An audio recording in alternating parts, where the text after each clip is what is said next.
आप सभी लोग पढ़ चुके हैं एसिड्स के बारे में कि एसिड क्या होता है, पूरा उसकी डिटेल आप लोग देख चुके हैं। अब टॉपिक नेक्स्ट अपन स्टार्ट कर रहे हैं जिसके अंदर आएगा हमारे पास कि क्या होता है बेसिस। पहला पढ़ा एसिड, फिर पढ़ेंगे हम बेस के बारे में, इसके बाद टॉपिक आएगा हमारा सॉल्ट के बारे में। ठीक है, इसी से हमारा चैप्टर कंप्लीट होगा, एसिड्स, बेसिस एंड सॉल्ट्स। ध्यान से देखना क्या होता है इसमें। ठीक है, बेसिस की हम बात कर रहे हैं। The substance that are bitter in taste, वो सब्सटेंस जो टेस्ट में बिटर हो। एसिड क्या थे? सॉर थे, ठीक है, खट्टे थे। या बेसिस क्या है? बिटर, कड़वे। And soapy to touch are called bases. देखो सिंपल सी बात बोल रहा हूं, जैसे एसिड की प्रॉपर्टी पढ़ी ना, एसिड जो होता है सॉर टेस्ट में, वैसे ही बेसिस बिटर होते हैं। एक और डिफरेंस की बात करें, जो बेसिस होते हैं ये टच करने पर सोपी अपीयरेंस देते हैं। क्या मतलब? इनको जब आप टच करोगे बिल्कुल आपको स्लिपरी स्लिपरी चिकना सा लगेगा इसमें, जैसे कि साबुन को आपने, सोप को आपने टच कर लिया। ठीक है, तो ये जो होता है बेसिस की प्रॉपर्टी है कि वो टच करने पर एक सोपी अपीयरेंस देते हैं। लेकिन उसी जगह पर अगर आप किसी एसिड को टच करते हो तो उस पर सोपी अपीयरेंस नहीं आता है। यह पॉइंट क्लियर आप सभी को?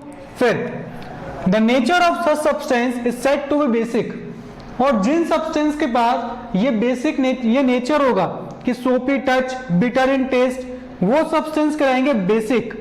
ठीक है, जिनके पास सॉल्टी था, सॉल्टी नहीं सॉर, वो क्या कहलाते? एसिडिक। यहां जिसके पास बिटर, वो क्या कहलाएगा? हमारा बेसिक।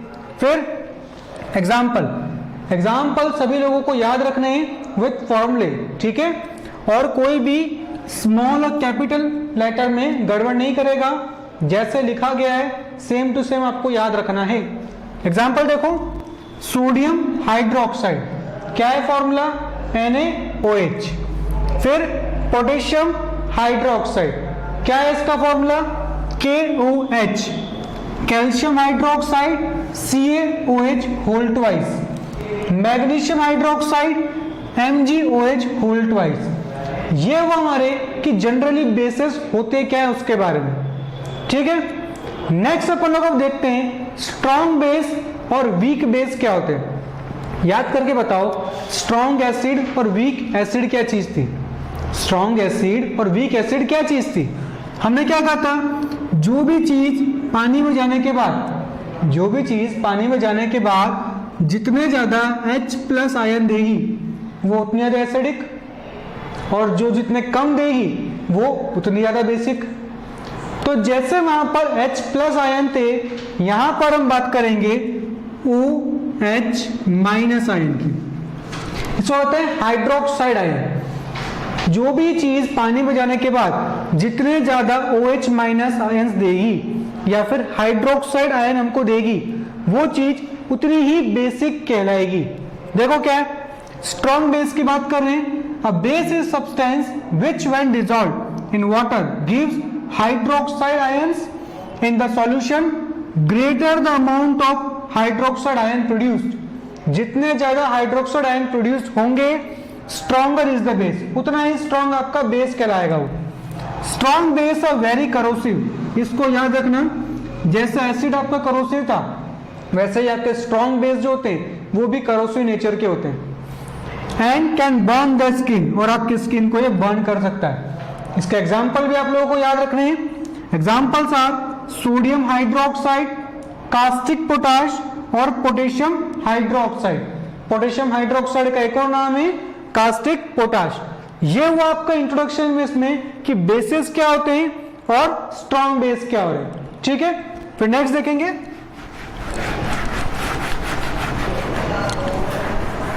अभी बात करिए आप लोगों ने स्ट्रॉन्ग बेस के बारे में, अब बात करेंगे वीक बेस के बारे में। डेफिनेशन आप लोग खुद बताएंगे क्या होगी वीक बेस की डेफिनेशन। वो सब्सटेंस जो पानी में जाने के बाद कम मात्रा में, कम अमाउंट में OH- आयन को आपको दे, वो है वीक बेसिस। क्लियर है पॉइंट? देखो क्या है, when dissolved in water dissociate only partially. Dissociate का मतलब होता है टूट जाना। ठीक है, जैसे HCl की बात करें, NaOH की बात करें, तो आपस में टूट रहे तभी तो आयन मिल रहा है आपको। ठीक है, उसी तरह से जो बेस आपस में टूट जाएगा लेकिन पार्शियली मतलब पूरी तरह से नहीं टूटा, थोड़े से अमाउंट में टूटा, ठीक है। फिर क्या है, as a result the amount of OH minus ion produced in the solution is small. अब टूटा थोड़ा सही है तो हाइड्रोक्साइड आयन भी कम ही देगा, पूरा टूट जाता है तो बहुत सारा दे देता, लेकिन थोड़ा ही टूटा है तो थोड़े आयन मिलेंगे। Such bases are called weak bases. इन्हीं बेसेस को हम लोग क्या कह रहे हैं, वीक बेसेस कहते हैं। Example, copper hydroxide CuOH whole twice, zinc hydroxide, ammonium hydroxide NH4OH। इन सब के फॉर्मूले भी आप लोगों को याद रखने हैं और ये भी याद रखना है कौन सा एग्जाम्पल वीक का है, कौन सा एग्जाम्पल स्ट्रॉन्ग का है। क्लियर है पॉइंट। फिर जनरल प्रॉपर्टीज ऑफ बेस, जैसे हमने जनरल प्रॉपर्टी पढ़ी थी एसिड की, वैसे जनरल प्रॉपर्टी पढ़ेंगे बेस के बारे में। क्या है देखेंगे, bases are the bitter in taste. जो बेस होते हैं ये टेस्ट में बिटर होते हैं, कड़वे होते हैं। फिर solution of bases are slippery to touch. जो बेसेस के सॉल्यूशन है ये स्लिपरी है टच में, ठीक है, बिल्कुल सोप जैसा अपीयरेंस आपको मिलता है इसको टच करने पर। फिर बेसेस में और may not be water soluble. याद रखना, एसिड में पढ़ा था, एसिड में एसिड सॉल्युबल होते हैं वाटर में, बेसेस में बोल रहे मे और मे नॉट सॉल्युबल हो भी सकते हैं और नहीं भी हो सकते। Bases that can dissolve in water are called alkali. इस वर्ड को सभी को याद रखना है, what do you mean by alkali. वो बेसेस जो पानी में जाने के बाद, वो बेसेस जो पानी में जाने के बाद, ठीक है, सॉल्युबल हो जाए उसमें, डिसॉल्व हो जाए अच्छे से उसमें, वो सभी बेसेस आपको कहलाते हैं अल्कली, ठीक है। Like NaOH, KOH and CaOH whole twice. आपके एग्जाम में ये भी पूछा जा सकता है, write the examples of alkalis.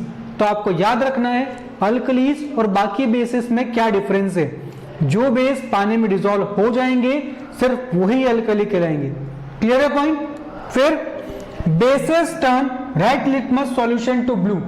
जितने भी बेस होते हैं ये आपके रेड लिटमस सॉल्यूशन को ब्लू में कन्वर्ट कर देते हैं। ये इंडिकेटर की हम लोग बात कर रहे हैं, आगे हमारे पास टॉपिक आएगा इंडिकेटर अलग से, उसमें पढ़ेंगे पूरा लिटमस सॉल्यूशन के बारे में। वहां जाके आपको समझ में आएगा किस तरह से एसिड टर्न करता है और किस तरह से बेस उस लिटमस सॉल्यूशन का कलर चेंज करता है। क्लियर है पॉइंट। फिर है आपके पास यूजेस ऑफ बेसिस, कि बेस के क्या क्या आपके पास यूजेस है। देखो क्या क्या पढ़ लिया अभी तक, इंट्रोडक्शन, बेस होता क्या है, स्ट्रॉन्ग बेस क्या है, वीक बेस क्या है। उसके बाद क्या पढ़ा आप लोगों ने, उसके बाद हम लोगों ने पढ़ा कि देखो ये 3-4 टॉपिक आप लोग पढ़ चुके हैं। नेक्स्ट टॉपिक जो आपके पास है वो है यूजेस ऑफ बेस, कि बेस आपको यूज कहां कहां पर हो रहा है। ठीक है, देखो calcium hydroxide is used to neutralize the acidity in the soil.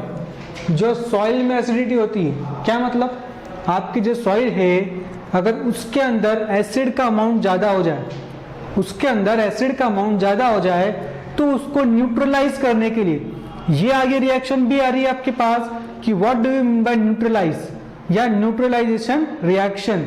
इसको भी पूरा डिटेल में पढ़ना है हमको। बस यहाँ इतना याद रखो कि बेस के एसिड के प्रभाव को, एसिड के इफेक्ट को कम करने के लिए हम लोग हमेशा बेस का यूज करते हैं, और अगर सॉइल की बात हो तो यहां पर हम कैल्शियम हाइड्रोक्साइड का यूज करते हैं। क्लियर है पॉइंट। फिर calcium hydroxide is an ingredient in white wash in mortar. जो आपका कैल्शियम हाइड्रोक्साइड है ये एक प्रकार का इंग्रेडिएंट है, किस में, व्हाइट वॉश। व्हाइट वॉश क्या होता है, चूने की पुताई करते हैं हम लोग, ठीक है, दीवारों पर चूने की पुताई करते हैं ना, उसको कहते हैं व्हाइट वॉश। मोर्टार, मोर्टार क्या है, आपने देखा हो पीसने की एक चीज आती है, इसको अंदर रख के आप उसको पीसते हैं, ठीक है, वो पूरा कहलाता है मोर्टार एंड पिस्टिल। उसको कहते हैं मोर्टार एंड पिस्टिल। तो जो अंदर है जिसमें आप बॉल में पीस रहे हैं वो कहलाता है मोर्टार। तो कैल्शियम हाइड्रोक्साइड का यूज यहां पर भी होता है। फिर क्या है, calcium hydroxide is a component of Bordeaux mixture use for protecting agriculture crops from toothpaste, जो आपका कैल्शियम हाइड्रोक्साइड है, इसको बोर्डेक्स के कंपोनेंट में यूज करते हैं। बोर्डेक्स क्या है? एक टाइप का पेस्टिसाइड है। क्या मतलब पेस्टिसाइड से? पेस्टिसाइड वो सब्सटेंस होते हैं जो कि पेस्ट से आपकी एग्रीकल्चर क्रॉप को बचाते हैं, ठीक है, उनसे उनकी रक्षा करते, प्रोटेक्ट करते हैं। तो ये एग्जांपल वो आपके कैल्शियम हाइड्रोक्साइड का कि किस तरह से वो आपके एग्रीकल्चर फीड में यूज हो रहा है। नेक्स्ट क्या है? Calcium hydroxide is used in the preparation of dry mixes of painting and decoration. आपके जो पेंट आते हैं ना, पेंट हो गया, पेंटिंग में दीवार के पेंट की बात करो, जब घर में यूज कर रहे हो, उनके अंदर भी उसके अंदर भी इस बेस का यूज होता है, ठीक है, कंपोनेंट के रूप में यूज होता है। हमको ये याद रखना है, बस ज्यादा डिटेल हमको नहीं जाना है कि पेंटिंग में डेकोरेशन के आइटम्स जो होते हैं उनमें भी एक जो होता है कि एक कंपोनेंट के रूप में आप कैल्शियम हाइड्रोक्साइड का यूज करते हैं। फिर क्या है? Magnesium hydroxide is used as an anti acid. पढ़ के आए हम, ठीक है, सेकंड चैप्टर में हम पढ़ के आए। इंडाइजेशन को क्योर करने के लिए हम हमेशा एंटी एसिड लेते हैं। उस एंटी एसिड का नाम होता है, उस एंटी एसिड मतलब जो है एसिड के अगेंस्ट काम कर रहा है, एक बेस होता है। उसी का एक एग्जांपल था मिल्क ऑफ मैग्नीशियम या फिर मैग्नीशियम हाइड्रोक्साइड, ठीक है। मैग्नीशियम हाइड्रोक्साइड एक टाइप का एंटी एसिड है। आपके स्टमक में जो एसिडिटी हो जाती है कभी कभार, उसको न्यूट्रलाइज करने के लिए, उसके इफेक्ट को कम करने के लिए हम इस टैबलेट को लेते हैं। क्लियर है पॉइंट?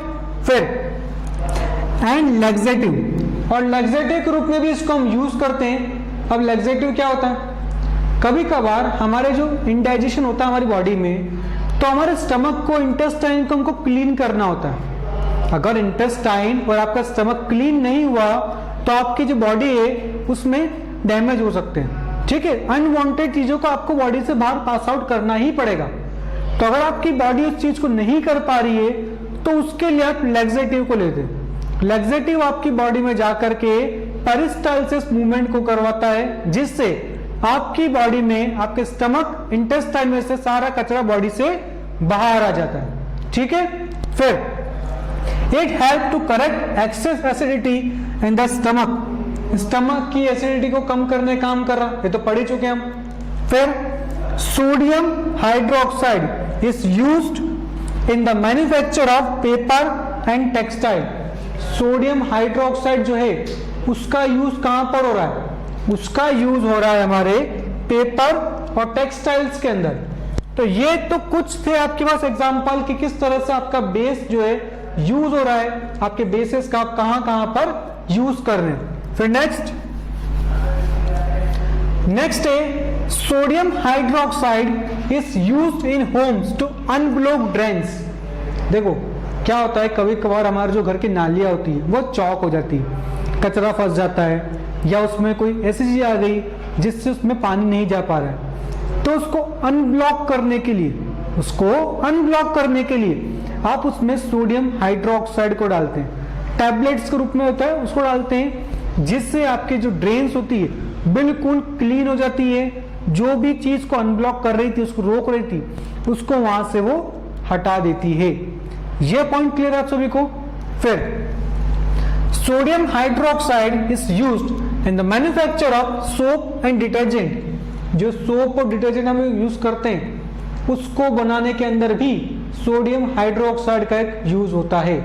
फिर सोडियम हाइड्रोक्साइड, एक और नाम caustic soda, is used in the manufacture of soap, artificial fibre like rayon and paper industry.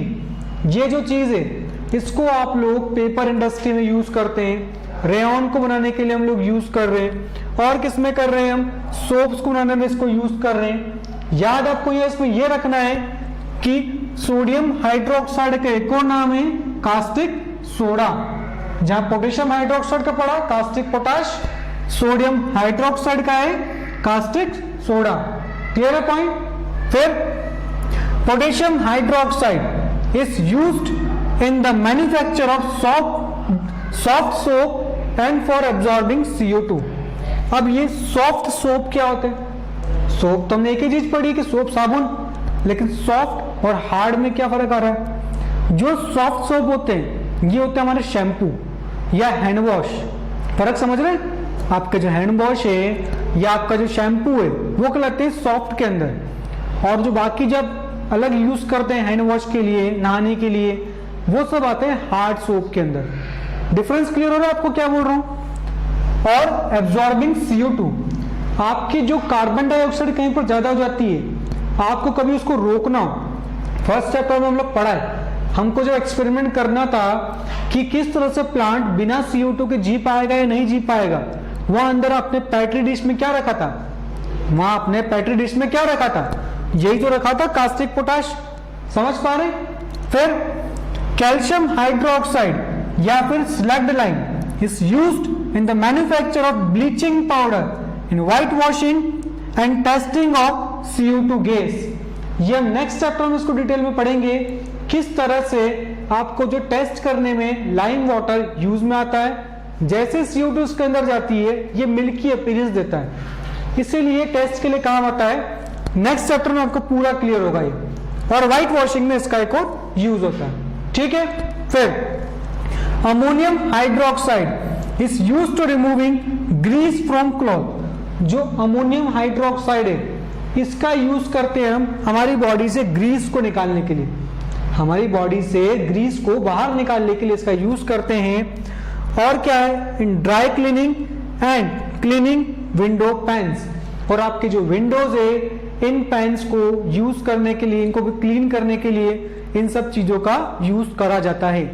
ये आपका टॉपिक पूरा कंप्लीट हुआ। क्या होते हैं बेसिस, फिर आपने पढ़ा स्ट्रॉन्ग वीक, फिर पढ़ा इनके यूजेस क्या चीज होती है। सारे पॉइंट आपको क्लियर है। ओके, नोट कर लीजिए।